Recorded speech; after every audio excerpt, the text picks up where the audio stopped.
music. And we're live on TikTok, so hi everybody out there on TikTok land. My wife Brooke is in the audience. She'll be watching the chat, so those of you that are on TikTok, if you guys have any questions, please feel free to type that into the chat. I'll have to keep remembering to say that. Maybe she can type it into the chat. So you had a question about 31 outlets, right? Think about your question because you're reading over here, right? Think about your question and we'll talk. And if not, I'll just give you the rundown of what's going on there. And then if you have any questions, we'll go forward.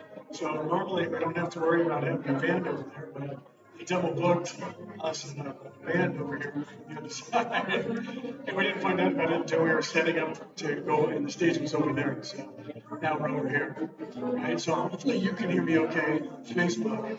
Right? You probably should be able to. Right? So you had questions about 31 Atlas. 31 Atlas, there's a lot of questions about that.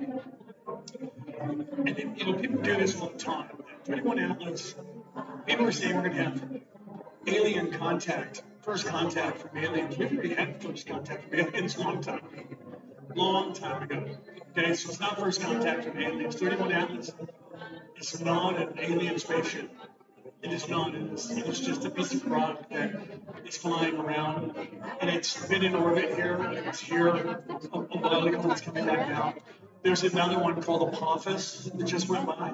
That one's going to go around the sun and come back in 2032. And people have predicted centuries ago, Rasputin predicted that Apophis was going to destroy the Earth when it comes here. It's going by right now. It's actually closer than 31 Atlas. 31 Atlas is going to be closer. We're going to be able to see it in the sky. Back in the 1980s, we had Hale-Bopp, Halley's Comet. That came by, and there was a group of people that said there was an alien spaceship in the stream behind it. There was a cult in the United States where more than 30 people killed themselves, thinking if they freed themselves from their human bodies, the aliens would grab them and they get to go home. We don't know the answer to that. You and I are still here. So truly, we don't know the answer, whether there was really an alien spacecraft in there. When I tell you there was no alien spacecraft in there, it is just a meteor right now. It's an asteroid, and it's flying by. And is it disrupting worldwide communication? It's going to. Okay? It's going to cause problems. It's not an alien spaceship. It's not something doomsday machine. They say the same thing about the Momo. Okay, that was not. And people said it turned around and came back. It actually didn't do that. It actually didn't do that. It just went through and kept going, but it was turning. So the reflection of it made it look like it was turning, but it was just floating. And the sun hit it, and it reflected back. And people said, "Look, it turned around." Right? Sorry about that. My wife's telling me that I'm not high enough on the microphone. Let's get it closer and not reverb. Okay, so yeah, I'm trying not to overwhelm the guys over there from the crew playing their instruments. I guess. What are we gonna do? So 31 Atlas is not an alien spaceship. It is not some doomsday device by some long forgotten group of people that sent something flying through space that's going to come over here and take a look at us. It's just a rock that's flying by. Okay? However, there are already, let's get crazy, I'll probably get kicked off of TikTok. There are already aliens on this planet. Okay? So that will probably get me kicked off, so I better be quiet about that, because last time I did that, I got kicked off TikTok for a week because I said something about aliens. We don't want to even go there, right? I'm alive on air. But 31 Atlas is just going to come by, and it's going to cause some issues as it comes by. And you never know. A piece of it might break off, and it may come down, and it may hit Earth somewhere. Let's just hope that doesn't happen, because it could, and if it hits a city, that could be bad. So we don't want that to happen. It's not aliens. Aliens are already here, people. Aliens are already here. They're with me. Some of you don't know it. Let's get real spiritual. Some of you don't know it, but some of you are aliens. You didn't come here in a spaceship in this physical body, but your soul that's inside of you did not originate on this planet. But you came to this planet because this was the first third dimensional planet when you became self-aware that was the closest to you. So you came to this place and then got veiled. You just don't know it because you're veiled. That's one of the laws of the universe. You got veiled and you don't know it, and you're trying to figure out what's going on. So 31 Atlas will come by. If you look, we had Christian Rapture was supposed to happen 2 weeks ago. We must be left behind because it didn't happen. Nobody knows of anybody who disappeared, right? not even the Pope. So either the Pope's not as holy as we think, or there was no rapture. Okay, so the same thing's going to happen with 31 Atlas. It's just going to glide on by. It's going to mess with our magnetic field. It's already doing that. It's messing up the Wi-Fi for everybody, knocking down companies.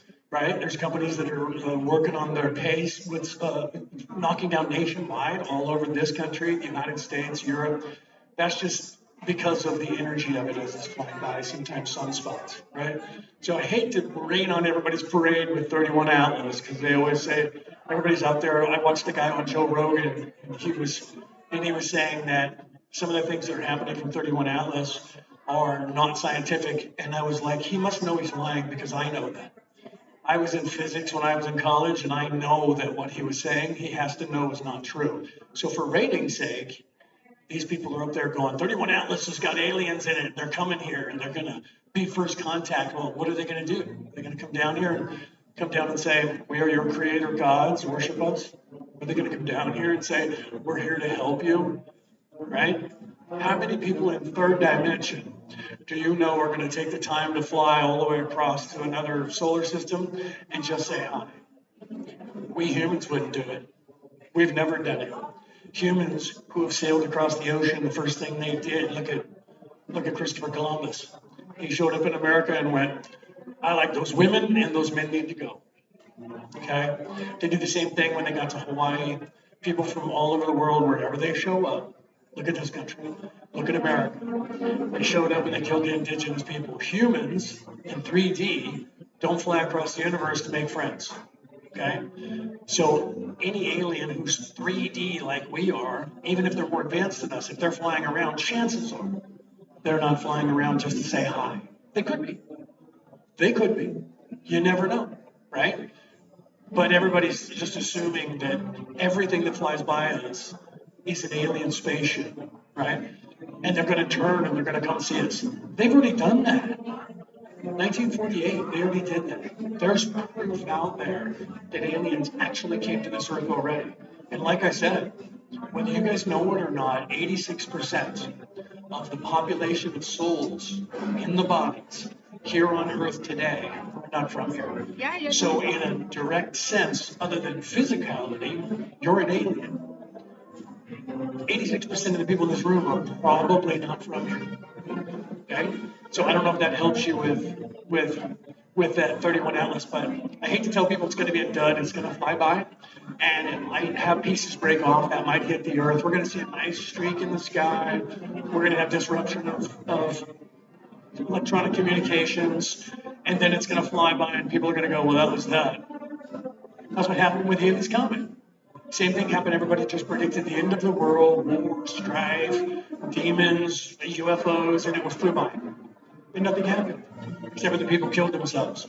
So let's hope people don't kill themselves this time in a cult. I would rather that happen. And even if people want to go up there and wave at it and hold up signs, that's okay. That's fun. But there's no aliens in there flying it. Right? Okay, so questions. Do you have any questions about it? Otherwise, I'll just keep talking.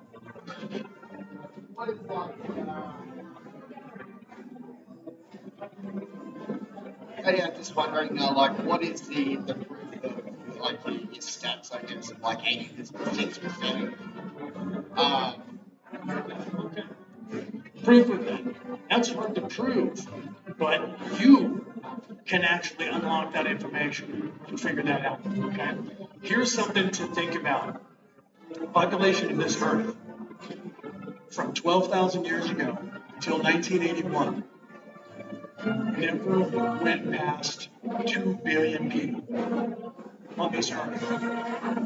10,000 years, the population was under 1 billion people and then made 2 billion people by 1984. Since 1984 until now, we're at 8 billion people. Science cannot explain that because exponentially, we humans should have bred, if we're breeding like we are now, exponentially, we should have had the same thing happen years and years ago. We did not. The population of the Earth stayed at a certain level and then exploded. Now, religions will tell you in their prophecy, they talk about that. So how did these people know about a time in the future when extra amount of people would be on the planet in a large number? So there is some strange things that these religions know about, okay? They seem to know something about what's going to happen, right? They don't understand everything.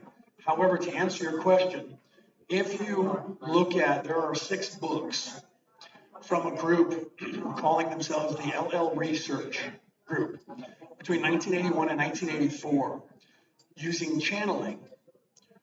One of the members of the group channeled an entity that claimed that they were a hive-mind species from the 12th dimension.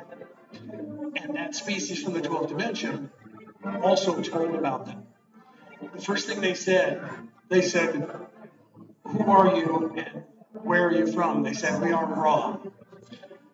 Her husband, Don, the questioner, said, we have a Ra here in history in Egypt. They said, yes, we are that Ra. We were here, we walked among your people, we built your pyramids. So they started, okay, let's talk to this guy and see what's going on, right? Pardon me. So it turned out that they were an entire species that thinks as one. And they were making communication with the earth to try and help the earth expand their consciousness. They started asking questions, which turned into 6 books between 1981 and 1984. In there, they gave information, including that number of 86% of the population not being from here. And they explained about what was going on here. Many, many other people around the earth, not knowing anything about that, through channeling, talking to other people, reaching out and saying what's out there in the universe, talking to other people are getting this kind of same information. There are a lot of naysayers that say that's just the deep state. You're talking to the American CIA. I get that a lot. I got that from a guy who has his own podcast who used to work for the American government. There's girls over in the Czech Republic, they've been channeling this entity called Oli since 1994. And Oli is from the 8th dimension. And Oli has been telling them information. Now you would think if that information is not real, nobody would be paying attention to them. But heads of state, government officials, generals of military come over to the Czech Republic and hand them a question to ask this Oli. So if it was the deep state, if it was not true, you wouldn't have military officials, you wouldn't have astronauts, you wouldn't have government officials going there and asking. I've seen the film footage. They've actually said, look, here's somebody from the American government.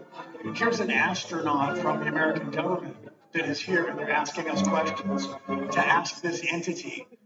And we're supposed to give them the information, but they can't tell anybody. They have to sign NDEs, non-disclosure agreements, or NDAs, so that they don't tell anybody. But they're like, look, these are people from governments coming here asking questions of this Oli. Oli also talked about the same information, okay? Working in the industry that I worked in, being a podcaster and interviewing people about this for the last 15 years that I've been doing this. And even before that, when I used to work for governments, but I don't talk about that too much. I did some things that I was never supposed to be there and never did, and scary, weird things, but I also just worked for some of the governments as a private contractor. So that's stuff I can talk about.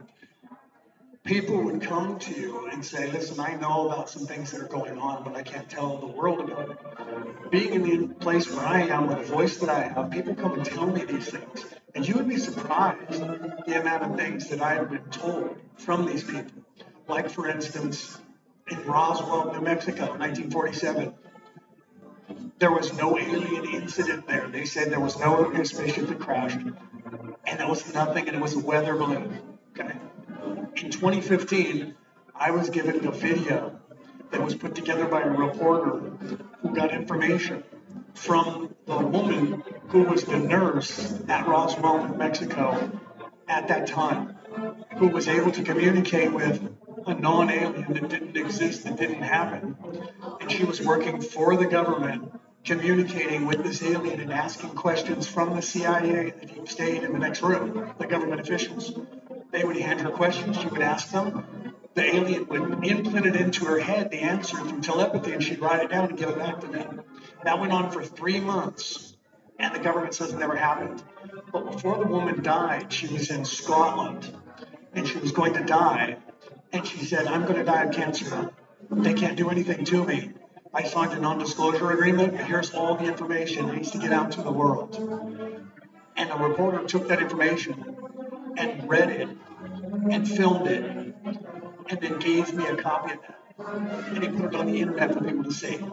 I did a 25-part series talking about that, listening to him reading it and talking about it. And the things that he said, or that the woman said, that this alien said, was that they were literally an alien species who came here and conquered the planet and took it from the aliens who had control of it that we don't even know about. And that they stopped here and refueled on their way to the center of the known universe or our galaxy, conquering planets. But as they were leaving, she crashed her ship, her crew died. She was the one who survived, and she was telling everything that was going on. The government says that never happened. Yet, there's other people that corroborate that and say, no, I saw alien bodies.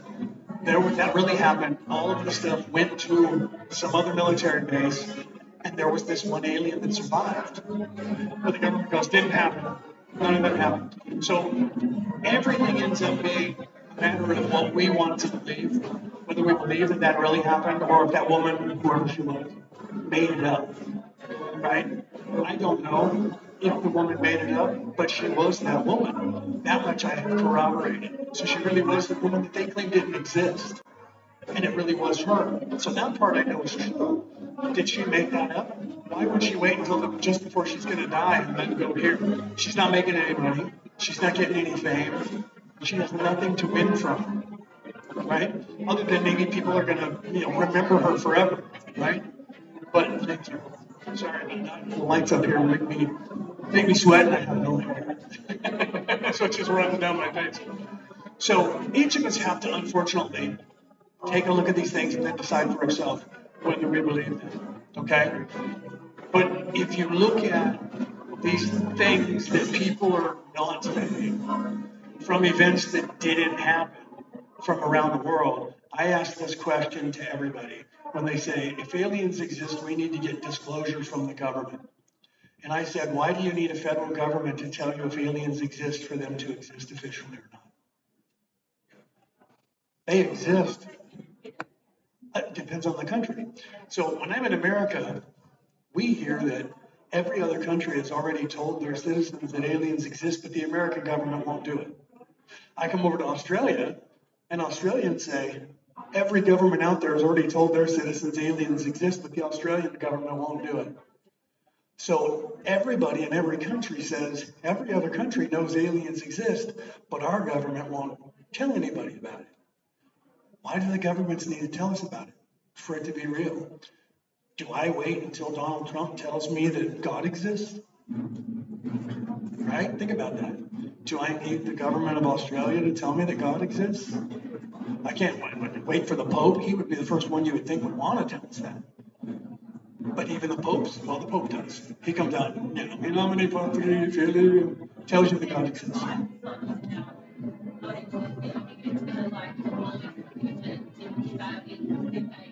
Well, here's the problem with that. That's like Dan Brown's book. Dan Brown wrote The Da Vinci Code.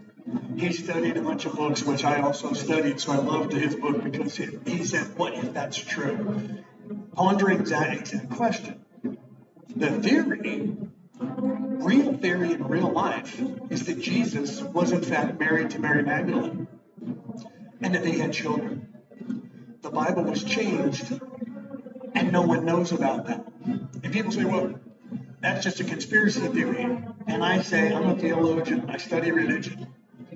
If you look and go to a Hebrew church and ask the Hebrew people 2,000 years ago when Jesus was here and he was teaching in a synagogue and called himself rabbi, what were the requirements for that? They will tell you in that religion at the time, you had to be married by the time you were 30.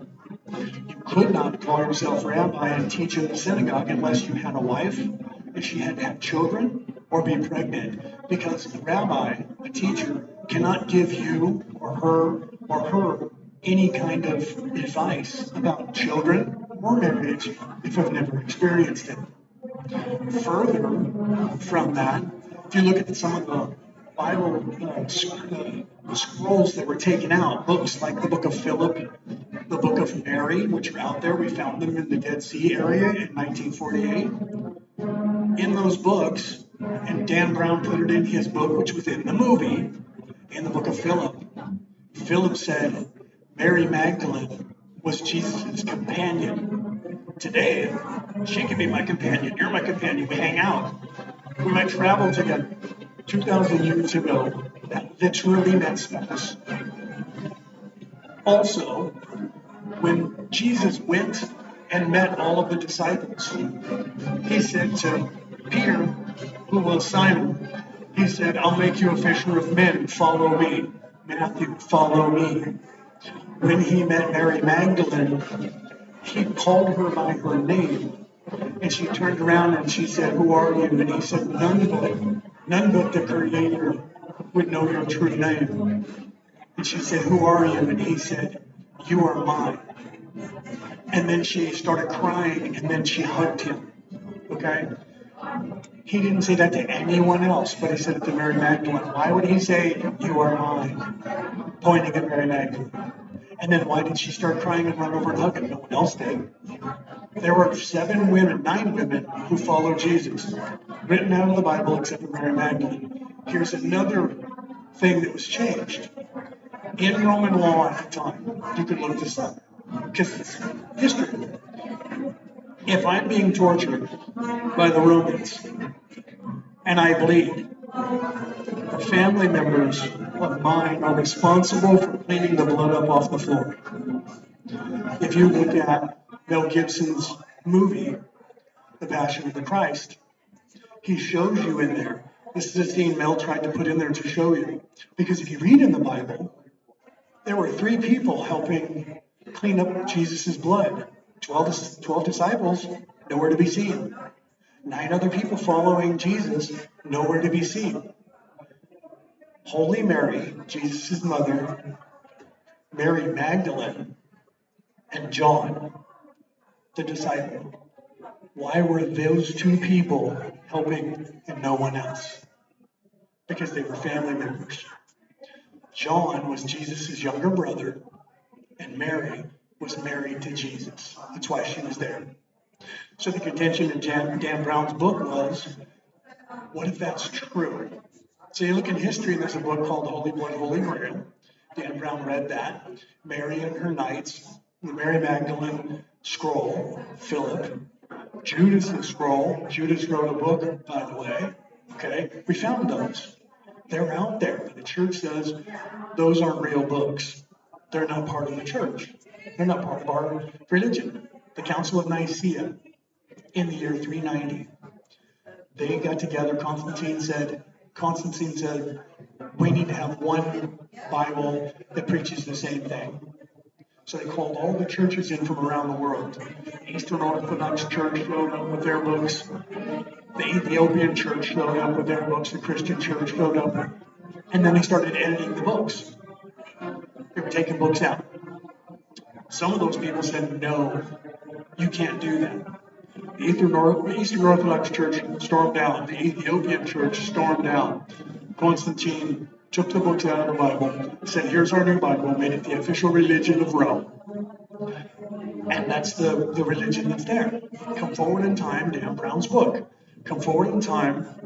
The people in the south of France, you can look this up, they claim it. Mary Magdalene showed up in France after Jesus' death with a little girl.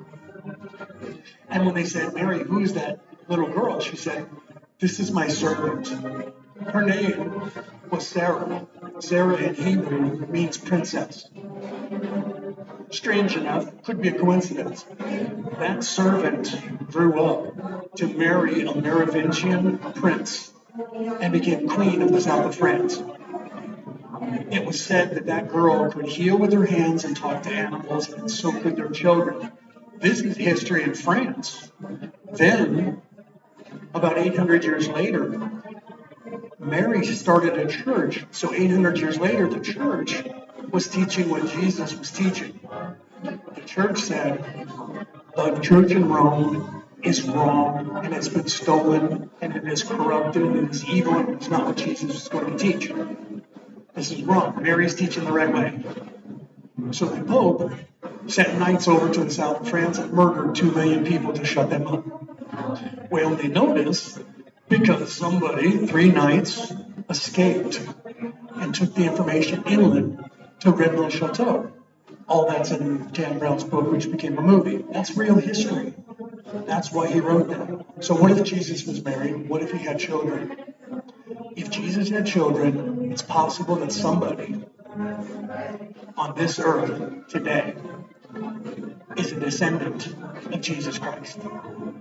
And if you were and you found that out and told the world, who's the world going to listen to? The Pope in Rome or you? So the church would have to kill you. That's what Dan Brown's book was about. What if that's true? If it's true, the church, to keep its power, would have to kill people. Okay? So I tell you that to get back to what we were talking about before. If the church and all the religions have changed that much because of power, money, and fame, why would the governments of the world let you know and me that there are aliens here? Because just like you were starting to say, if there's aliens out there, who do you and I listen to? The governments of this world or people that are obviously stronger because they can fly through space? So if someone shows up and says, we're here and we wanted to say hi, we're from an advanced race, a bunch of us are going to go, well, then we don't need to listen to our governments because you guys couldn't even stop these guys from showing up. What good are you? So our governments can't have that. So they have to wave at them and go, come here. Don't tell those people anything. We're the emissaries for this planet. You talk to us. Okay? Because that's what you would do. That's what I would do. We need to keep power. Same thing, if you look at the religions, this is why I went down that road. If you look at the religions, Constantine changed that religion. Come forward into the 1500s, and you had King James come up with a new Bible. He changed it as well. What they did in there was they took out all the books that told you the information that Jesus was truly teaching you. The information that not just Jesus, but every single ascended master in every religion, they edit that information out so that you don't know what's really going on here. Because they need everyone to think that they're in charge and there is nothing but this. You, me, everyone has to go, there is nothing but this life. I have one life, that's it. I'm nobody. They're in charge and they own the place. Because if the population of this planet realized that God thing might be real, and I might be an immortal soul. If I'm an immortal soul, these people who think they own this planet can't do anything to me. They can kill my body, but I have an immortal soul. So I don't have to listen to them. Now, why would I think that? Because Jesus said it and died the same way. Mohammed said it and they tried to kill him, but he ascended before they could get him, right? Every single person in history who talked like that, the establishment at the time tried to kill them. And if they didn't kill them, most of them they did. Mahatma Gandhi. Mahatma Gandhi said to the people of India, you don't have to listen to them. The English government is not in charge. We just tell them no, and we sit down and do nothing. The Indians did that so much, the English packed up and went home. And India is a country because of it. But they shot Mahatma Gandhi through the heart before they did that. Okay? They killed him for doing that because he cost them millions, which would be trillions today. So the governments have to make sure that anyone who talks like me is considered a conspiracy theorist. Okay? So I tell everyone when they ask a question like that, I'll tell you what I tell you, like I did. Then I will say to you, don't believe a word I've said. Look it up for yourself. Okay, go down those rabbit holes. The reason I say that is you're going to find other people in the world that are talking just like me. Either we all learned the same thing and we're all just as crazy, or we learned something that has been unlocked in us. And I tell you, and I tell you, and I tell everyone in the world every day, there is an information that you can unlock in your mind. That is an information that everyone unlocks. It's the same knowledge. So if I was unlocking something that was just my idea, it would be my idea. And then you would unlock something different. And you'd go, yeah, no, you're almost right, bro, but I'm getting that it's this. And you would do the same thing. That's not what happens. People unlock things and they start to understand what's going on. And they start, that was reverb, look out, I heard it start squealing. But they start talking to each other from around the world. And the next thing you know, you start sounding like these ascended masters like Jesus. You start sounding like Lao Tzu, who wrote the Tao Te Ching. You start sounding like the Buddha. You start sounding like Muhammad. You start sounding like these very same people. And you go, wait a minute. I spent my life studying religion. And what I have found is that if you go to a theological college, they teach you that theology is the study of religion.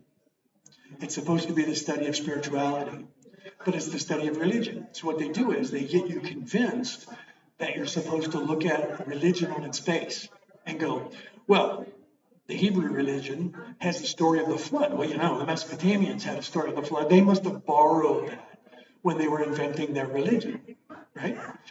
Christianity, the Hebrews, the Hasidic Jews will tell you, was created by Rome to control the Jews. That was the biggest mistake on the face of the earth, because only about 10% of the Jews became Christians, and Rome, 300 years later, became Christian. So it backfired really bad if they created Jesus, right? But I tell you that they did not create Jesus. I know this because there's one thing that you will learn if you look into religion and stop looking at the semantics, right? If you're a Muslim, you can't draw a picture of God or I'll kill you, right? If you're a Christian, you can't say God's name in vain or you're going to go to hell. There's laws, rules that humans are making up. Some of them are sensible. You shouldn't do bad things. You shouldn't do, okay, I get that.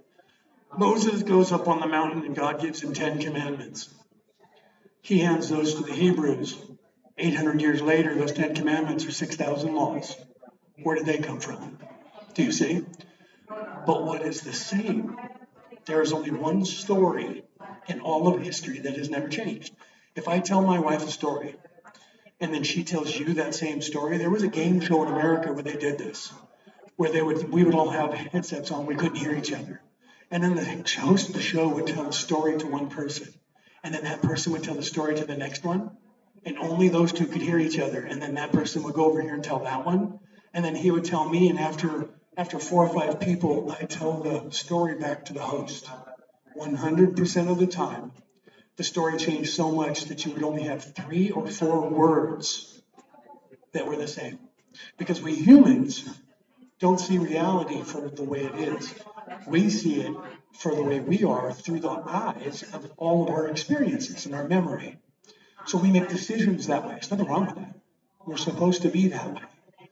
However, there is a story in history that has happened more than 12 times on this earth throughout the last 10,000 years that has only changed in the place, the time, and the name of the person who did these events. And all of those events, 100% of them, happened identically to the others. So the stories never change except for the place, the time, and the name of the person. And that story, the last time it happened here, the character was called Jesus of Nazareth. And you can look that up. It's out there, and they'll show you. Osiris walked on water. Osiris raised the dead, turned water to wine, made the blind see, fed multitudes. Osiris did that in Egypt. There's many people that do that. If you look at the story of Jesus, and this has been edited out, this is my point. They don't let you know this. You look at the story of Jesus, let's take a look at that. Jesus, according to the Bible, God sent Jesus down to earth into human form to die for our sins, sacrifice himself, and then rise up to heaven. Right? So Jesus came down, he taught, he was beaten, he was tortured, and then he was crucified and he died. 3 days later, he rose, showed himself not just to the disciples. They have you try to believe that. They say he only showed himself to 12 people. Right? I don't know if I'm running over. I'm looking at my wife. What time is it? Do I need to stop? Am I running over? What time is it? Okay. She didn't tell me. I have no watch. So, okay. 12 minutes. Okay, thank you. So Jesus came down, he was tortured, he died. 3 days later, he's resurrected. He shows himself not just to the 12 disciples. They tell you it was just the 12 disciples. It wasn't. He showed himself to like 50 or 60 people. Proved that he was alive. Okay. Then he disappears and he sends to heaven. That story has happened in every creation story of every religion on the face of the earth. Same story. Look at the Vikings. How could the Vikings be that same story? Thor's in heaven talking to his father, Odin. His father says, you are supposed to be the king head god at some point, and you're arrogant, and you want to go to war, and you have no humility. You need to go down to earth, down the middle to Midgard, Middle Earth. And I'm taking away your god powers, and you need to learn humility. Thor was sent down to earth in human form, had to sacrifice himself for humans. He dies, and then is resurrected and ascends back to heaven, to Valhalla, and his father welcomes him there, and he illuminates Valhalla, scares Fenrir the wolf from the sky, and saves Valhalla, becomes the light of the world. Sound familiar? Marduk. People say the oldest scrolls in existence are the Mesopotamian scrolls. Marduk has to fight Tiamat the dragon. Sound familiar? Jesus had to fight the serpent in the garden. Thor had to fight the dragon of the North Sea. Same thing. Marduk is assigned because Marduk's great-grandmother, who was a goddess, she was sitting one day, this is the story of the Enuma Elish. She was sitting and her husband was complaining. He's the all-father God. They have 3 sons. They're loud and noisy and obnoxious and partying all night. Weird. Gods have to sleep. And the sons keep dad up. So dad says to his wife, Tiamat, I'm going to have to kill our sons. They're just too loud. They won't shut up. They won't let me sleep. So she says, oh, okay. She runs over to the sons and she says, guys, your dad said he was going to kill you if you guys didn't be quiet. They were like, whoa, okay. Mom leaves and they say, we're going to have to kill dad. So they go and kill dad. Mom freaks out and kills her sons. The human race freaks out and says, Tiamat's evil. We need to kill her. So they send people to kill her, and it doesn't work. Her great-grandson, who came down in human form to prove himself as a human, not as a god, is elected to go and kill his great-grandmother. So he goes, and he has to kill her. So now he's fighting the dragon, and she mortally wounds him, and he's going to die. And then he's resurrected, and he gains his strength and becomes a god again and kills his grandmother and gets levitated to the top of the god chain and is now the All-Father. Same exact story. This goes on in every single religion. If you look at Moses was the savior of the Hebrew people. But he didn't believe he was the savior of the Hebrew people. He didn't want to have any part of it. But he did go and talk to Ramses, and Ramses said, you're a Jew. We just found that out. You're not an Egyptian. You're a Jew. You need to be cast out. And he says, you need to let my people go. He said, your God is nobody. Get out of here. Send him out into the desert to die. So he gets sent out into the desert to die, and he wanders in the desert until he has no life left in him. That's in the Bible. That means he's going to die. And he falls down and says, Lord, please help me. Let me do your bidding, but I don't know what to do. And then he dies. And then is resurrected again in the morning, wakes up, and ends up defending the water hole. And now he's alive, but doesn't know what's going on. Then, about a month or two later, burning bush. He goes up there and God says, you're charged, Moses, with going and telling them to set my people free. So now he has godlike powers. He goes back and tells Ramses, God has sent me to tell you to let these people go. Ramses can't kill Moses. So he tries to take his wrath out on the Egyptians or on the Hebrews. And everything that he does backfires and says God is going to send hideous things to you. And you're going to die if you don't let my people go. After 7 plagues. After 7 plagues. Today there's 10. But there was 7 originally. 7 plagues, and the Hebrews added 3 more. Ramses finally said, get it, take them and go. So he takes them, and he's leading them to the promised land. But God says, you have to prove yourself. So 40 years of wandering in the desert. And then he finally gets to go into the promised land, but Moses doesn't get to go in there. Moses, you don't get to go there. You have to go back out into the desert. Why? Because Moses needed to sacrifice himself and die and be brought up to heaven. It's the same story told slightly different. Why is any of that important? Do those sound familiar? They do, right? But they're not exact. So the places change the name and the scenario slightly. Okay? So then we look at the Vikings again and we have a story of Santa Claus. Every time I say that, people usually go, Santa Claus, that's good. What does that have to do with this? Right? The story of Santa Claus is the exact same story being told to children. Think about that. Okay? So why is that important? Because the story of all of those people and what they did, the stories about their life and their death and their resurrection has been edited away from the idea of a Christ oil that is inside of you, me, every single person. There is oil within our brain that secretes from 2 places in your brain every single month. They secrete and they go down your spinal column. And if you read my book, I talk about it in there. You can also watch videos on it. You can read a book called God, Man, the Bible Made Flesh. And it talks about this oil that all of these people were actually talking about in history and they all knew about, and that's what these stories were about.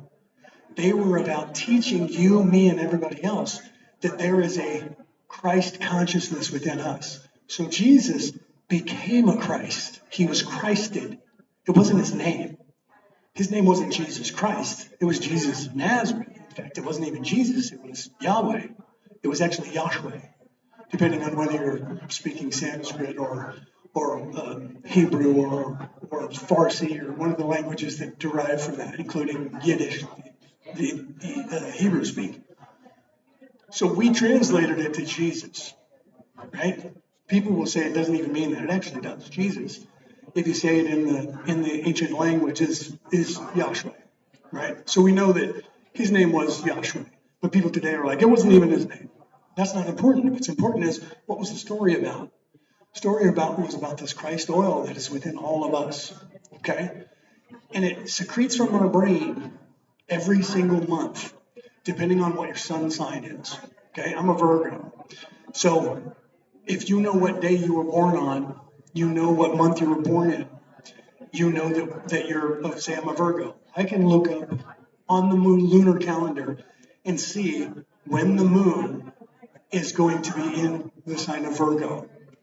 The moon goes in and out of every single sign of all the zodiac signs for 3 days, 2.5 days, every single month. In that time period, before that, oil is secreted and it goes down your spinal column and it goes down to the base root of your spinal column where the 5 fused vertebrae are. In the ancient times, that was called Bethlehem. Okay, weirdly, and the oil Was a masculine and feminine oil. One oil has this milky substance, and this other oil has a honey-like substance, the land of milk and honey. Those oils descend, and one's a masculine energy and a feminine energy. And in the ancient world, the masculine energy was called Joseph, and the feminine energy was called Mary. That goes down your spine and mixes together at your spine, and then comes back up your spinal column, and it goes through the claustrum, which is a place in our brain just above the brain stem that looks like a chimney. Santa Claus got that information, got that name from the claustrum. Santa Claus, if you're good, be good for goodness sake, Santa Claus gives you a present. If you're bad, you're on the naughty list, Santa Claus gives you coal. The Greeks, 5,000 years ago, discovered that when that oil goes back into your brain, it sits dormant, dead, crucified for 3 days. And at the end of that 3 days, if you don't eat of the tree of life, you don't drink alcohol, you don't have sex, and you eat good and you meditate, that oil illuminates with energy and illuminates all of your brain cells. If you don't, and you eat of the tree of life, it actually secretes a coal-like substance in your brain that lowers your energy level, lowers your vibration. So the story of Santa Claus is literally telling you the Kundalini energy as he's going down the chimney and coming up the chimney. And if you're good, for goodness sake, he's going to give you a present. That present is actually DMT that gets illuminated and gets turned like 1,000-fold into strength. And it illuminates your brain cells all at once, or a coal-like substance. Okay, so all of these stories about all of these people who descend into darkness and then ascend again and become the light of the world and illuminate is about that oil, which is within all of us, that every single month when the oil comes up is at the time when the moon moves into your sun sign, whatever your astrological sign is, for that 2.5 days, that 3 days, 60 hours. If you do not eat of the tree of life, drink alcohol, have sex, or ejaculate, in that time and you meditate, it will actually illuminate you and raise your vibration. And that is what they were teaching everyone back thousands of years ago. Every religion knew about it. And all of that information, it was edited. And it was edited out of all the religions, but it's still in there if you look for it. And people around the world have known about it because they've researched it and they've talked about it. And they left books that you can actually read. This book is one of those. It tells about that. You can look it up on Google. You can watch a video where doctors will tell you all about that. So I say again, don't listen to anything I've said. Assume I'm lying or I made it all up. Go down that rabbit hole and learn that. Question everything. You know. You have my book, right? No, you need to have my book. So question everything. Once you start questioning things, start thinking for yourself, that begins the ending of your veiling. You will then unlock this information. If you learn about the Christ oil, and that'll help you to quickly, a lot faster. You can do that every month for a year and it will change your life. Just 1 year. And it's only 3 days out of every month. If you want to take the time to do that, you will see a difference in yourself. Unless you're self-serving, and then you won't really care and you'll just go about life, right? But take a look at it. Don't believe what I've said. Look at it, look into it yourself. Look up, go on Google and look at the Christ oil within videos. And you'll find videos that'll talk about it. Or you can read a few books. My book is one of them. The God Man, the Bible Made Flesh is another one that I know talks about it exactly what I do. Other people all over the world are now starting to talk about it. The ancient religions knew about it. They all were teaching it. And then there was a certain time, right around 395 Anno Domini, that all of those Bibles were edited and all that information was no longer taught. But today, we know about it and we're starting to teach it. And I'm one of those people that are trying to teach it to everybody. All right, I got to go because now I'm late and somebody else is supposed to be coming up here. So buy my book. If not, look it up, right? Spend the time, question everything. Because if you do, you're going to change your own life. And that's what I always tell people, and I'll leave you with this. When people say, what makes you think that you know what you're talking about?